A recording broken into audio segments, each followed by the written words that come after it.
Yesterday marked 1 month since Sandy slammed into our region, forever changing the landscape and the way that we view disaster preparedness. Now, countless homes and communities, as we all know, left torn in the wake, and the price tag for the disaster continuing to increase. So tonight, we decided we're going to try and take stock of where we are, and I want to bring Andrew back in for an update. Well, Rich, as you said, and frankly, as everybody knows, the damage has been widespread. In fact, one of our region's busiest train stations remains closed.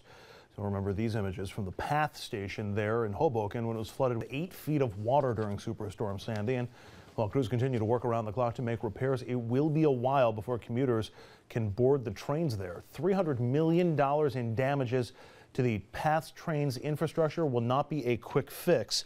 It's the only one that has not reopened. It will remain closed for several weeks. Earlier this week, Governor Chris Christie announced that even more funding will be needed to clean up the Garden State, raising New Jersey's cumulative total to $36.8 billion. I've called this our Katrina because the damage to New Jersey is nothing that we've ever experienced in our state's history. The governor also announced that Mark Furzon will manage the Hurricane Sandy recovery and relief efforts. Furzon will be the person in the administration who will oversee and coordinate recovery efforts. Meanwhile, in New York City, Mayor Michael Bloomberg, well, he was in Washington earlier this week trying to persuade lawmakers to approve billions of dollars in aid to the city and the state. He appeared with Senators Schumer and Gillibrand. Governor Cuomo stayed behind in New York, but he made a few announcements yesterday. First, new regulations dictating that insurance companies, they're only going to get half the time they used to get to send an adjuster to the properties of Sandy victims. Next, the State Department of Financial Services, they're going to post online report cards that rate the performance of insurance companies in the wake of the storm. Finally, they're extending a moratorium that bars insurance companies from terminating policies in storm-stricken areas for any reason, including for non-payment of premiums. And just yesterday, FEMA announced that they're extending hotel benefits by 2 weeks. Without that extension, hotel rooms would no longer have been covered. For one displaced New Jersey resident and her family, that news brought a sigh of relief. Thank God, because hotels are expensive. If the vouchers were to have expired, I'm not really sure what we would have done. And on Staten Island yesterday, a town hall meeting on the recovery effort quickly turned to shouting and tears. We are extremely, extremely frustrated.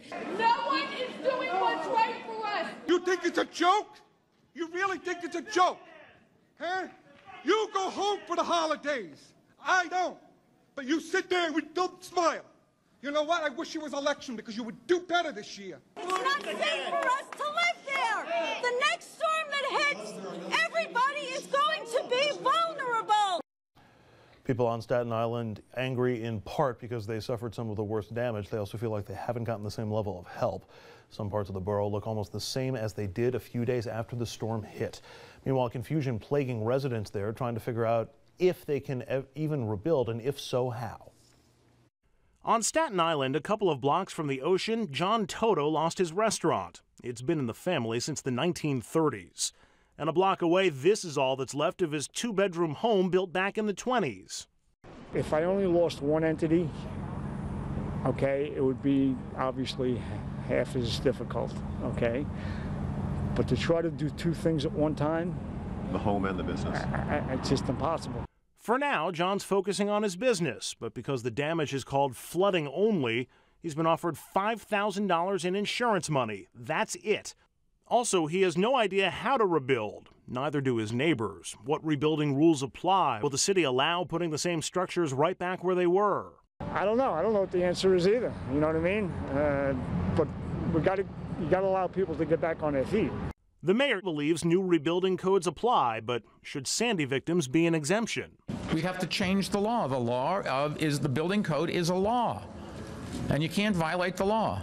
So we have to change the law if we want to make an exception, and it's just much too early to tell. An emergency city committee is now reviewing what codes should apply to rebuilding, but for now, so many people are like Sabri Ehab. He has more to worry about than rebuilding to city code. I got no gas, I got no electric, you know what I mean? And I got no money. On the positive side, a week after the storm passed, a new daughter was born to Ehab. And yes, her name, of course, is Sandy. A bright note in what remains a community now struggling with how to rebuild.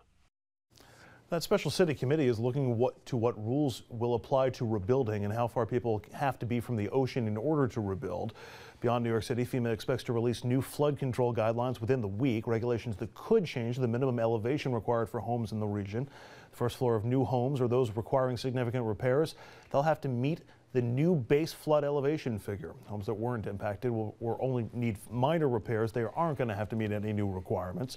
Those figures will be posted on region2coastal.com. Meanwhile, over in New Jersey, state lawmakers took a tour of the destruction along the shore so they could get a better understanding of what needs to be done to recover. A group of lawmakers saw for themselves the terrible damage Sandy caused to the Jersey shore. It was enough to bring Assembly Speaker Sheila Oliver to tears. You look at the economic loss, families who have lost their quality of life.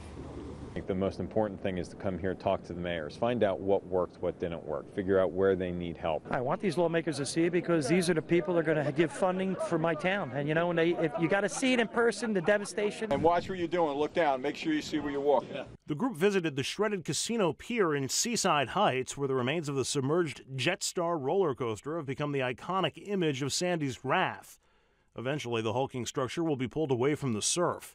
The mayor here told lawmakers rebuilding is a must. 75% of our budget is tourism. 25% is based on property taxes. That's our formula for balancing our budget.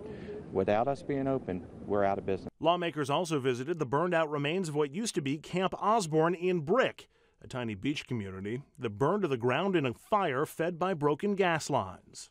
As many as 109 homes are now gone, burned, unrecognizable. So you don't even get a chance kind of to say goodbye to the house. And that's really just as, it's heart-wrenching. And remember in Mantaloking how 2- and 3-story waves broke through the peninsula, washing away homes and creating a new channel? Well, under the direction of the Army Corps of Engineers, a retaining wall has been built and the breach sealed up, though at least one house is still sitting in the bay. Lawmakers have promised a thoughtful bipartisan response to what one called the tragedy at the shore. Boy, could we use a positive note, and we got one. A man going by the name of Elf went around giving out $100 bills to Sandy victims.